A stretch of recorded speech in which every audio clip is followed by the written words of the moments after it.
ఈ 5 సంవత్సరాలు పరిపాలన తిరుమల తిరుపతి దేవస్థానంతోనే ప్రారంభం కావాలి. ప్రక్షాళన, ప్రసాద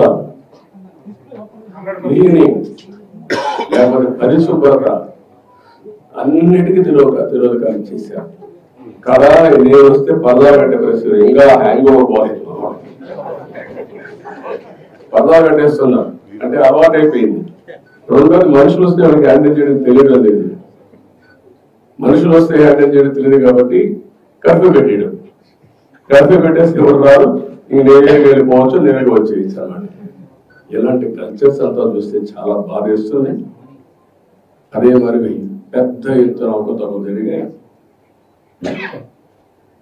ఎప్పుడు కూడా కక్ష సాధింపు చర్య ఉండకూడదు, కానీ తప్పులు చేసిన వాళ్ళు కూడా ప్రక్షాళన చేయకపోతే వెంకటేశ్వర స్వామి కూడా సహకరించడు.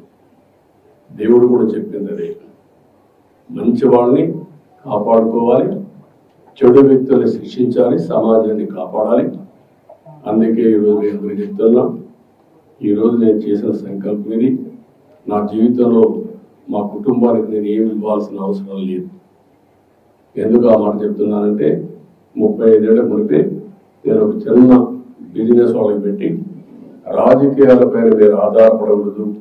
ఆ రోజు అంటే మా మిస్సెస్సే కాకుండా తర్వాత మా సన్ కానీ, మా కోడలు కానీ, మా మనవడు కానీ ఎవ్వరు కూడా ఆధారపడకుండా ఆ రోజు ఒక చిన్న బిజినెస్ వాళ్ళకి ఇచ్చాను. వాళ్ళు బాగానే చేసుకుంటున్నారు. కాబట్టి నేను వాళ్ళకి కాదు చేయాల్సింది, అయితే వాళ్ళకి టైం ఇవ్వాలి. నా జీవితంలో నేను చేసినప్పుడు నేను ఇంతవరకు టైం కూడా ఇవ్వలేదు. కొద్దిగా టైం ఇవ్వాలి కుటుంబానికి కూడా. అదే సమయంలో ఈ ప్రజలకు నేను రుణపడి